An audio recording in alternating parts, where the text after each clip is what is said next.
નમસ્કાર, ગુજરાત ન્યૂઝ સાથે હું છું વૈભવી। સમાચારોમાં વાત કરીએ તો ધંધુકામાં થયેલી કિશન ભરવાડ હત્યાના કેસ મામલે કુલ 6 આરોપીઓને ઝડપી લેવામાં આવ્યા છે। ત્યારે એટીએસની ટીમે દિલ્હીથી વધુ એક મૌલાના કમરગની ઉસ્માનીની ધરપકડ કરી છે। મૌલાના કમરગની ઉસ્માનીને દિલ્હીથી અમદાવાદ એટીએસ લવાયો છે। ત્યારે હત્યાનું ષડયંત્ર રચવામાં કમરગગીરીની સંડોવણી સામે આવી છે। जो कि उस्मानी सिवाय राजकोट में असीम समानी पण धरपकड़ करवामां आवी छे, जेने लईने हत्या केस मुद्दे एटीएसे प्रेस कॉन्फरन्स करता जणाव्युं हतुं के हत्याना षड्यंत्रोमां हजू पण वधु मौलवीओना नाम सामे आवी शके छे। त्यारे 6 महीनामां कमरग गनीए गुजरातना अलग अलग शहेरोनी मुलाकात लीधी हती, तो हवे कमरग गनीनी विगतवार पूछपरछ कराशे।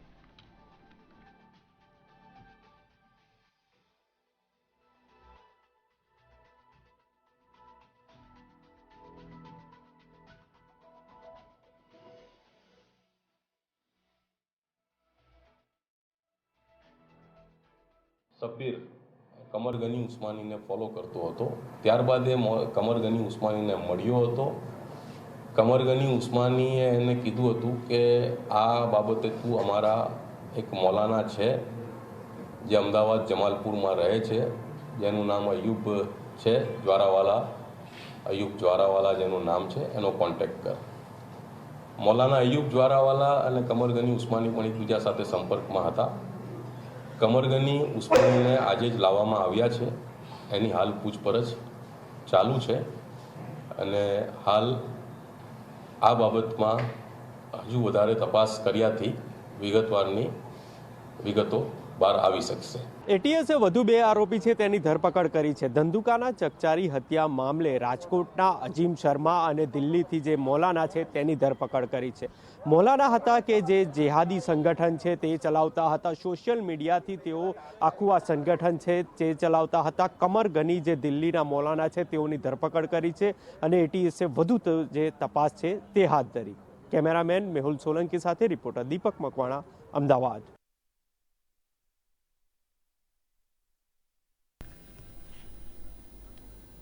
ધંધુકાના ચકચારી કિશન ભરવાડ હત્યા કેસમાં એક પછી એક ચોંકાવનારા ખુલાસાઓ થઈ રહ્યા છે। બીજી તરફ ગુજરાત એટીએસે દિલ્હીના મૌલવી મૌલાના કમર ગનીની દિલ્હી ખાતેથી ધરપકડ કરી છે। ઉલ્લેખનીય છે કે અત્યાર સુધી આ હત્યા કેસમાં કુલ 6 આરોપીઓની ધરપકડ થઈ છે। નોંધનીય છે કે હત્યાનો પ્લાન જમાલપુર મસ્જિદમાં બનાવ્યો હતો। કિશન હત્યા કેસમાં પાકિસ્તાન કનેક્શન પણ સામે આવ્યું છે। મૌલાનાના તાર પાકિસ્તાન સ્થિત સંગઠનો સાથે જોડાયેલા છે। દિલ્હીના મૌલવી કમલ ઘની ઉસ્માનીનું પણ નામ હવે સામે આવ્યું હતું। શબ્બીર ચોપડાની મુલાકાત અમદાવાદના મૌલવી સાથે કરાવી હતી। કિશન હત્યા કેસની તપાસ એટીએસને સોંપાઈ છે, ત્યારે પાકિસ્તાન કનેક્શન છે કે કેમ તેની પણ તપાસ કરાશે।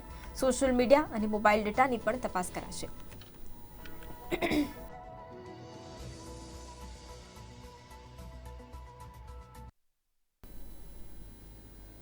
રાજ્યમાં કિશન ભરવાડની હત્યાનો મામલો ગરમાયો છે, ત્યારે હવે રાજકીય પક્ષોના નિવેદનો સામે આવી રહ્યા છે। ત્યારે આ મામલે કોંગ્રેસ પ્રમુખ જગદીશ ઠાકોરે કહ્યું છે કે ગુનેગારોને સખત સજા થવી જોઈએ। ત્યારે જગદીશ ઠાકોરે સરકારને સીધો સવાલ કર્યો હતો। તેમણે કહ્યું કે 26 જાન્યુઆરી હતી અને રેડ એલર્ટ હતું, તો આ કનેક્શન તમે બતાવો છો, તો હથિયારની હેરાફેરી કેમ થઈ? જગદીશ ઠાકોરે રાજ્યમાં બનેલા વિવિધ ગુનાઓનો દાખલો આપીને જણાવ્યું કે ગુજરાતમાં કાયદો અને વ્યવસ્થા પડી ભાંગી છે, તો આ તરફ ભાજપ પ્રદેશ પ્રમુખ CR પાટીલે પણ પ્રતિક્રિયા આપી છે। તેમણે જણાવ્યું હતું કે આવી કોઈ પણ ઘટનાઓ ચલાવી લેવાશે નહીં। ગૃહમંત્રી કડક પગલાં લઈ રહ્યા છે અને વધુમાં તેમણે જણાવ્યું કે કેટલાક લોકોએ વાતાવરણ પણ ડહોળવાનો પ્રયાસ કર્યો છે। કોઈ પણ હત્યા થાય, કોઈ પણ ગુનો બને, એ રાજ્ય માટે, દેશ માટે, એ ગુનેગારોને સજા કરવા માટેનો જ બનાવ હોઈ શકે। ગુનેગારોને સખતમાં સજા થાય એ દિશાનો જ અમારું સ્ટેન્ડ હોય। અને મારે તો વધારે પૂછવું છે સરકારને કે 26મી જાન્યુઆરી હતી, રેડ એલર્ટ હતું, અને આ હથિયારો તમે જે વર્તમાન પત્રોમાં બતાવો છો, આ કનેક્શનો તમે જે બતાવો છો, એ કનેક્શનો આ 26મી જાન્યુઆરીનું રેડ એલર્ટ હોવા છતાં આ હથિયારોની હેરાફેરી કેમ થાય છે?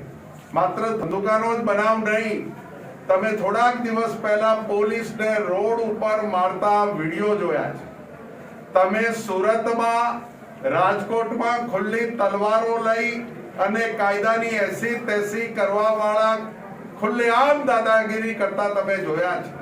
થોડાક સમય પહેલા સૌરાષ્ટ્રમાં કોઈક હોટલ ઉપર જેમ ફિલ્મી દુનિયાની અંદર ખલનાયક અને નાયક વચ્ચેનું ફાયરિંગ થાય એવા બનાવો પણ ગુજરાતમાં આપણે સૌએ જોયા છે.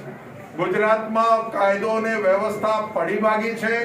ખુલ્લેઆમ લુખ્ખાગીરી કરવાવાળા દાદાગીરી કરવાવાળા લોકો ખુલ્લેઆમ ફરી રહ્યા છે.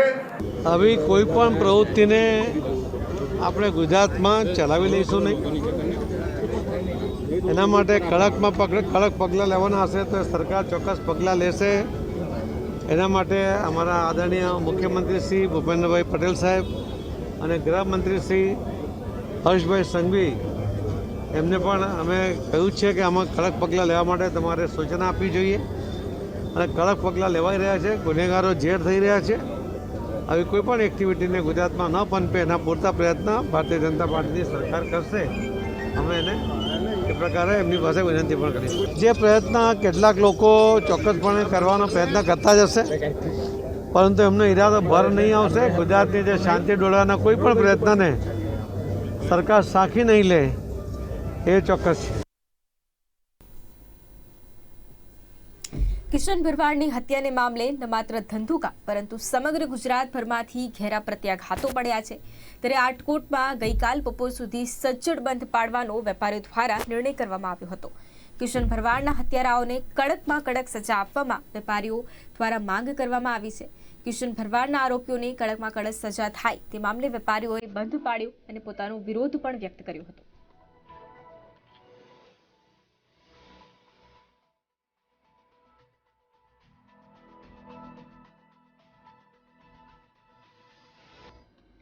વડાપ્રધાન નરેન્દ્ર મોદીએ ગઈકાલે મહાત્મા ગાંધીની પુણ્યતિથિ પર તેમનો માસિક રેડિયો કાર્યક્રમ મન કી બાત કરી હતી. પીએમ મોદીનો આ વર્ષનો પ્રથમ મન કી બાત કાર્યક્રમમાં સૌથી પહેલા તેમણે ગાંધીજીની પુણ્યતિથિ પર તેમને યાદ કર્યા હતા, જે પછી મન કી બાત શરૂ કરવામાં આવી હતી. વડાપ્રધાને મન કી બાતમાં વોર મેમોરિયલની જ્યોતિ અંગે વાતચીત કરી. આ સાથે જ 100% સાક્ષરતા, ભ્રષ્ટાચાર અને પ્રકૃતિ સાથેનો માનવ પ્રેમ અંગે પણ તેમણે વાતચીત કરી હતી. गेट पर नेताजी की डिजिटल प्रतिमा भी स्थापित की गई है. इस बात का जिस प्रकार से देश ने स्वागत किया, देश के हर कोने से आनंद की जो लहर उठी, हर देशवासी ने जिस प्रकार की भावनाएं प्रकट की, उसे हम कभी भूल नहीं सकते हैं. साथियों, आजादी के अमृत महोत्सव में देश इन प्रयासों के जरिए अपने राष्ट्रीय प्रतीकों को पुनर्प्रतिष्ठित कर रहा है. हमने देखा कि इंडिया गेट के समीप अमर जवान ज्योति और पास में ही नेशनल वॉर मेमोरियल पर प्रज्वलित ज्योति को एक किया गया. इस भावुक अवसर पर कितने ही देशवासियों और शहीद परिवारों की आंखों में आंसू थे. नेशनल वॉर मेमोरियल में आजादी के बाद से शहीद हुए देश के सभी जाबाजों के नाम अंकित किए गए हैं. मुझे सेना के कुछ पूर्व जवानों ने पत्र लिखकर कहा है कि शहीदों की स्मृति के सामने प्रज्वलित हो रही अमर जवान ज्योति शहीदों की अमरता का प्रतीक है. सच में अमर जवान ज्योति की ही तरह हमारे शहीद, उनकी प्रेरणा और उनके योगदान भी अमर है. आपने भ्रष्टाचार मुक्त भारत की बात की. भ्रष्टाचार तो दीमक की तरह देश को खोखला करता है. उससे मुक्ति के लिए 2047 का इंतजार क्यों? ये काम हम सभी देशवासियों को, आज की युवा पीढ़ी को मिलकर करना है, जल्द से जल्द करना है. और इसके लिए बहुत जरूरी है कि हम अपने कर्तव्यों को प्राथमिकता दें. जहां कर्तव्य निभाने का एहसास होता है, कर्तव्य सर्वोपरि होता है, वहां भ्रष्टाचार फटक भी नहीं सकता. भारत शिक्षा और ज्ञान की तपोभूमि रहा है. हमने शिक्षा को किताबी ज्ञान तक ही सीमित नहीं रखा, बल्कि इसे जीवन के एक समग्र अनुभव के तौर पर देखा है. हमारे देश की महान विभूतियों का भी शिक्षा से गहरा नाता रहा है. पंडित मदन मोहन मालवीय जी ने जहां बनारस हिंदू विश्वविद्यालय की स्थापना की, वहीं महात्मा गांधी ने गुजरात विद्यापीठ के निर्माण में अहम भूमिका निभाई। गुजरात के आणंद में एक बहुत ही प्यारी जगह है वल्लभ विद्यानगर। सरदार पटेल के आग्रह पर उनके दो सहयोगियों भाई काका और भीखा भाई ने वहां युवाओं के लिए शिक्षा केंद्रों की स्थापना की। इसी तरह पश्चिम बंगाल में गुरुदेव रविंद्रनाथ टैगोर ने शांति निकेतन की स्थापना की। महाराजा गायकवाड़ भी शिक्षा के प्रबल समर्थकों में से एक थे। उन्होंने कई शिक्षण संस्थानों का निर्माण करवाया और डॉक्टर अंबेडकर और श्री अरविंदो समेत अनेक विभूतियों को उच्च शिक्षा के लिए प्रेरित किया। प्रकृति से प्रेम और हर जीव के लिए करुणा, ये हमारी संस्कृति भी है और सहज स्वभाव भी है। हमारे इन्हीं संस्कारों की झलक अभी हाल ही में तब दिखी जब मध्य प्रदेश के पेंच टाइगर रिजर्व में एक बाघिन ने दुनिया को अलविदा कर दिया। इस बाघिन को लोग कॉलर वाली बाघिन कहते थे। वन विभाग ने इसे T15 नाम दिया था। इस बाघिन की मृत्यु ने लोगों को इतना भावुक कर दिया जैसे उनका कोई अपना दुनिया छोड़ गया हो।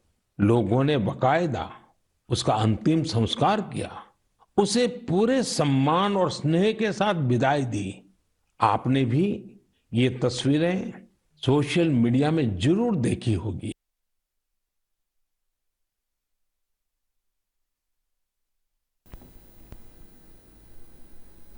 ગઈકાલે મહાત્મા ગાંધીની પુણ્યતિથિ હતી, જેથી આખો દેશે તેમને નમન કર્યા હતા અને તેમને યાદ કર્યા હતા। ત્યારે વડાપ્રધાન નરેન્દ્ર મોદીએ રાજઘાટ પર પહોંચીને બાપુને શ્રદ્ધાંજલિ પાઠવી હતી। આ સાથે જ રાષ્ટ્રપતિ રામનાથ કોવિંદ પણ રાજઘાટ પહોંચ્યા હતા અને બાપુની સમાધિને પુષ્પાંજલિ અર્પણ કરી હતી અને બાપુને યાદ કર્યા હતા। 30 જાન્યુઆરીએ સમગ્ર દેશભરમાં જ્યારે બાપુને યાદ કરીને સવારે 2 મિનિટનું મૌન પણ પાળવામાં આવે છે।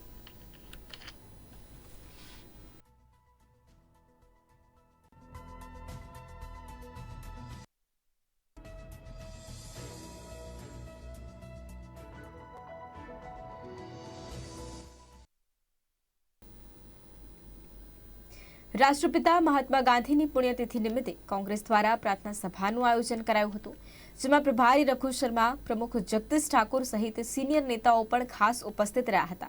ત્યારે પ્રભારી રઘુ શર્માએ નિવેદન આપ્યું હતું કે ગઈકાલે તેમણે સંકલ્પ લીધો છે કે જે વિચારધારા જાતિ ધર્મને આધારે વહેંચવાનું કામ કરે છે તેની સામે લડીશું। દેશમાં અમન અને શાંતિનું વાતાવરણ હશે તો રાષ્ટ્ર એક રહેશે અને પ્રગતિ કરશે। દુર્ભાગ્યથી આજે દેશમાં એ તાકાતો છે કે જે ગાંધીજીના વિચારોથી વિપરીત એજન્ડા લઈને ચાલે છે, જે તાકાતો ગાંધી વિચારધારાને બદલવા માંગે છે। આ લડાઈ અમારી એમની સાથે છે અને તે મજબૂતાઈથી લડીશું।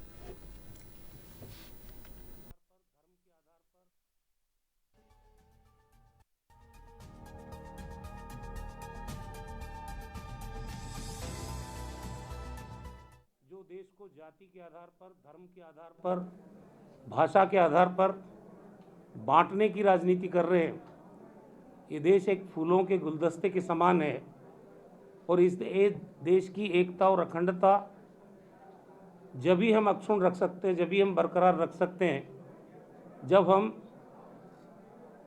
सब धर्मों को एक साथ रखें, उनका आदर करें, कोई जाति बिरादरी के झगड़े नहीं पैदा करें, देश में अमन और चैन का वातावरण हो, तो राष्ट्र एक भी रहेगा और राष्ट्र प्रगति भी करेगा।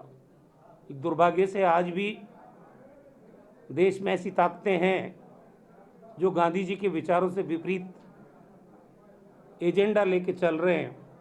आज का हमारा संकल्प यही है कि उन ताकतों के खिलाफ कांग्रेस का अनवरत संघर्ष जारी रहेगा।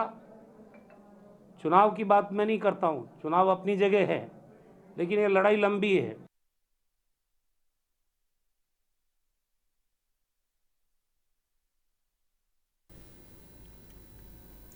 તો અમિત શાહ ગઈકાલે ગુજરાતના પ્રવાસે હતા।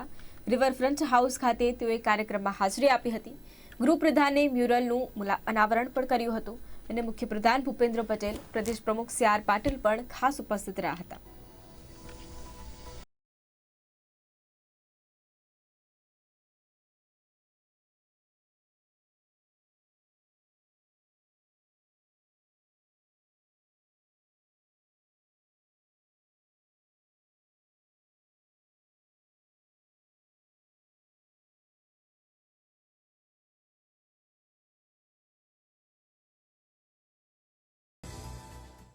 આપણે આદરણીય વડાપ્રધાન શ્રી નરેન્દ્રભાઈ મોદી અને અમિતભાઈ શાહના માર્ગદર્શનમાં સ્વરાજથી સુરાજ્યનો માર્ગ આત્મનિર્ભર ભારતની નેમ સાકાર કરવા કંડાર્યો છે. આત્મનિર્ભર ભારતમાં આપણા હસ્તકલા કારીગરો, પરંપરાગત ગૃહ ઉદ્યોગ, વ્યવસાયકારોના ઉત્પાદનો વોકલ ફોર લોકલ મંત્રથી વિશ્વ સમક્ષ મૂકવાની પ્રતિબદ્ધતા પડઘાય છે. પૂજ્ય બાપુ સ્વદેશી ઉત્પાદનો અને હસ્તકલાના કારીગરીના પ્રબળ હિમાયતી હતા. ખાદી વસ્ત્ર હોય કે ગ્રામોદ્યોગની ગૃહ ઉત્પાદન વસ્તુઓ, તેમણે આના ઉપર અંત્યોદય ઉત્થાન અને તેને આર્થિક આધાર આપવાનો જ ભાવ રાખ્યો છે. દેશભરના એવા જ હસ્તકલા કારીગરોએ બનાવેલ માટીના કુલ્હડાથી પૂજ્ય બાપુનું આ ભીંત ચિત્ર તૈયાર કરીને આજે ખુલ્લું મુકાયું છે. આ ભીંત ચિત્ર દેશના 75 હુન્નરમંદ કારીગરોએ બનાવેલા માટીના 2975 કુલ્હડાથી તૈયાર કરવામાં આવ્યું છે.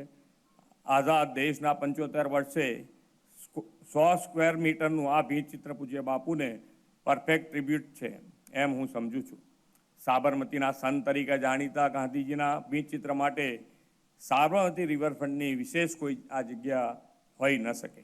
આ ભીંત ચિત્ર રિવરફ્રન્ટની સુંદરતામાં વધારો કરવાની સાથે રાષ્ટ્ર નિર્માણનો સંદેશો હંમેશા આપતું રહેશે.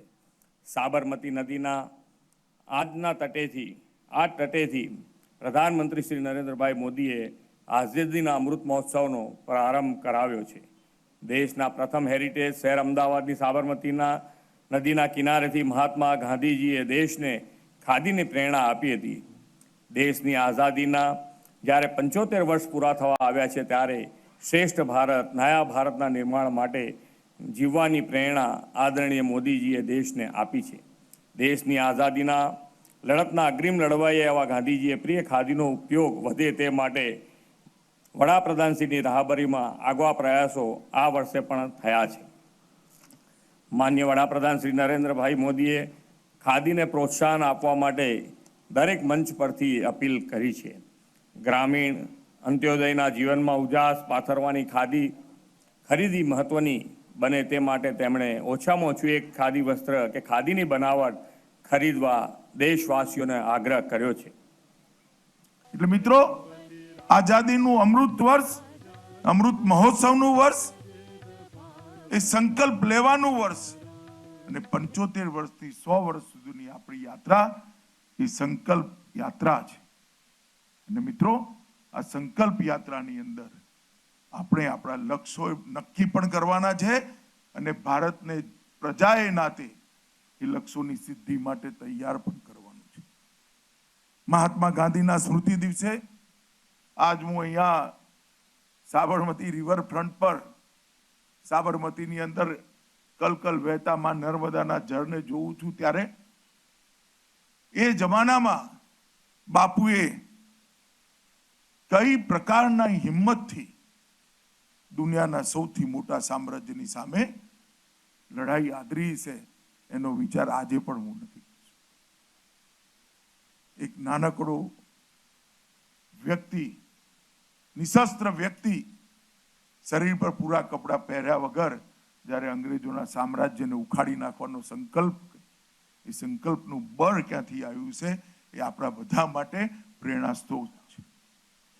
એમણે ન કેવલ આઝાદીની લડાઈ લડી, આઝાદીની લડાઈ, સ્વરાજની લડાઈની અંદર કેટલાક એવા ઉપાયો સૂચવ્યા જે આઝાદી પ્રાપ્ત કરવા માટે તો જરૂરી હતા જ, પરંતુ આઝાદી પ્રાપ્ત કર્યા પછી ભારતના પુનઃનિર્માણ માટે પણ સ્વદેશી, સ્વભાષા, સત્યાગ્રહ, પ્રાર્થના, ઉપવાસ, સાધન શુદ્ધિ, અપરિગ્રહ, સાદગી, આ દરેક સિદ્ધાંતો આઝાદીની લડાઈ લડતા લડતા ગાંધીજીએ પોતાના પ્રભાવથી આ દેશની જનતાના સંસ્કારની અંદર એનું સિંચન કરવાનું કામ કર્યું અને એના આધાર પર જ ભારતના પુનઃનિર્માણની શરૂઆત. દુર્ભાગ્યની વાત હતી, અનેક વર્ષો સુધી બાપુના ફોટાને તો શ્રદ્ધાંજલિ આપી, ભાષણોમાં બાપુનો ઉલ્લેખ તો થયો, પણ ખાદી ભૂલાઈ ગઈ, હસ્તશિલ્પ ભૂલાઈ ગયું, સ્વભાષાનો ઉપયોગ ભૂલાઈ ગયો, સ્વદેશીની વાત વિસ્મૃત થઈ ગઈ. નરેન્દ્ર મોદીજી દેશના પ્રધાનમંત્રી બન્યા પછી આ બાપુના બધા સિદ્ધાંતોને એક પુનર્જીવન આપવાનું.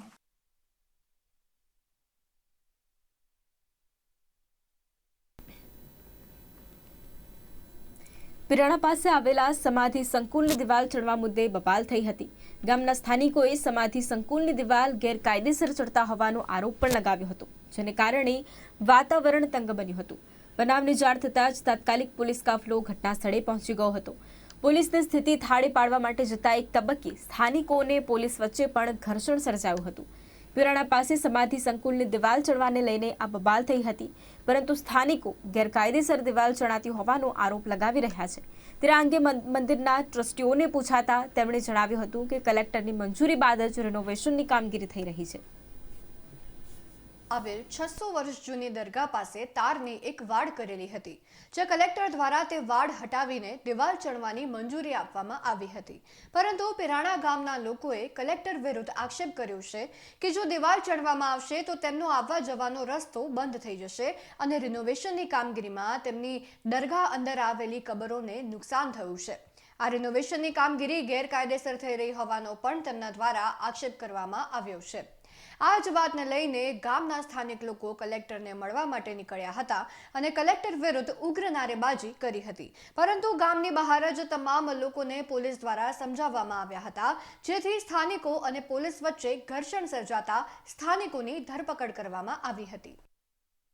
અને હેરિટેજમાં આવે છે એમના વંશજોમાંથી અમે છીએ અને ઇમામ સબાવા રોજા સંસ્થા ટ્રસ્ટમાં 11 ટ્રસ્ટી હોય, એમાં 3 ટ્રસ્ટી અમારા સૈયદ સમાજના હોય, જે અમારા પ્રતિનિધિ તરીકે એમાં કામ કરી રહ્યા છે.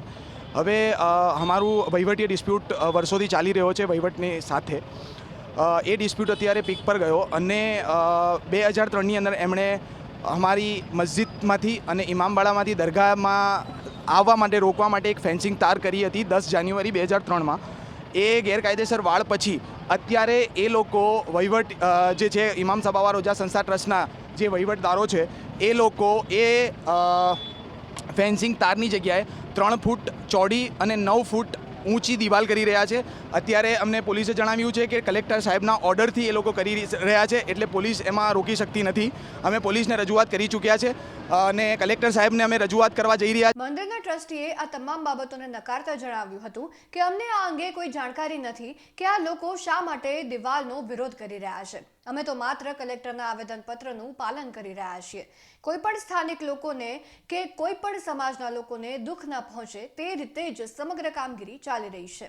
આમ છતાં કેટલાક લોકો ખોટી રીતે વિરોધ કરી રહ્યા છે. કલેક્ટરની મંજૂરી બાદ જ આ તમામ કામગીરી થઈ રહી છે, પરંતુ કેટલાક અસંતુષ્ટ લોકો ખોટી રીતે વિરોધ પ્રદર્શન કરી રહ્યા છે. ત્યારે જે લોકો વિરોધ પ્રદર્શન કરી રહ્યા હતા તે તમામની પોલીસ દ્વારા ધરપકડ કરવામાં આવી છે. કેટલાક લોકો દ્વારા ઉશ્કેરણી કરવામાં આવી રહી છે, જેને લઈ કેટલાક સ્થાનિકો આ વિરોધમાં જોડાયા હતા. આ એકદમ વાહિયાત વાત છે. અમારું સંસ્થા ટ્રસ્ટ વતીથી માનનીય કલેક્ટર સાહેબને અમારે જે તારની વાડ છે જર્જરિત થયેલી છે, એ જર્જરિત તાર એ પણ સંસ્થાની પ્રિમાઇસમાં જ છે જગ્યા ઉપર, અને જર્જરિત તારની વાડ અને એને થોડી 5 ફૂટ પણ અંદર અમે લીધી છે. અમે કોઈ ખબર કે કોઈને અડ્યા નથી. માનનીય કલેક્ટર સાહેબના આદેશ અનુસાર અમે આ કામ કરી રહ્યા છીએ. ના, એ કોણ છે એને કશું સંસ્થા ટ્રસ્ટ સાથે કશું લેવા દેવા નથી, અને જે પણ કરી રહ્યા છે લીગલમાં કામ કરી રહ્યા છે. તો એ કઈ રીતે અસામાજિક તત્વો એ કઈ રીતે કરી રહ્યા છે તો અમને ખ્યાલ પણ નથી. હા, જાણ કરવામાં આવી હતી અને મિટિંગો અહીંયાના જે પણ છે આગેવાનો જોડે બેસી અને જાણ પણ કરવામાં આવી છે ને કામની. જો કે તમામ ઘટના વચ્ચે મહત્વની વાત એ છે કે પિરાણા સમાધિ સંકુલના રિનોવેશનનું કામ કલેક્ટરની મંજૂરી બાદ જ શરૂ કરવામાં આવ્યું છે તેવો ટ્રસ્ટીઓનો દાવો છે. પિરાણા ગામમાં આવેલી વર્ષો જૂની દરગાહ જે અત્યારે ડિમોલેશનનું કામ તેનું શરૂ છે. વર્ષો પહેલાં ત્યાં જે તાર છે તેની વાડ કરવામાં આવી હતી અને અત્યારે કલેક્ટર દ્વારા તે વાડને હટાવીને ત્યાં દિવાલ બનાવવાની જે વાત છે તે કરવામાં આવી હતી. પરંતુ અહીંના જે સ્થાનિકો છે, જે સૈયદ સમાજ છે, તેમનું કહેવું છે કે તેમને કોઈ પણ જાતની જાણ કરવામાં નહોતી આવી. કલેક્ટર દ્વારા અગાઉથી જ જે રજૂઆત છે તે કરવામાં આવી. તો આ હતા અત્યાર સુધીના સમાચાર. વધુ સમાચારો માટે જોતા રહો ગુજરાત ન્યૂઝ, સત્યની સાથે. નમસ્કાર.